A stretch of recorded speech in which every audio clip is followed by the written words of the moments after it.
அருள் அன்புள்ளம் கொண்ட தெய்வீக தாயே அன்னை சாரதா தேவியம்மா,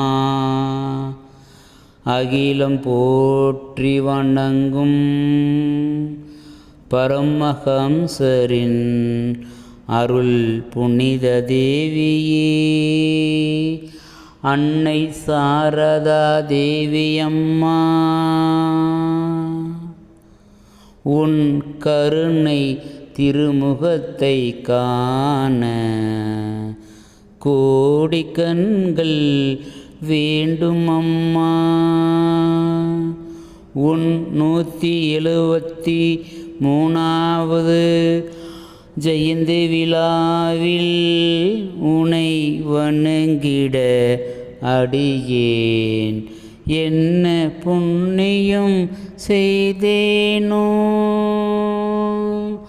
அன்னை ஸ்ரீ சாரதா தேவியம்மா.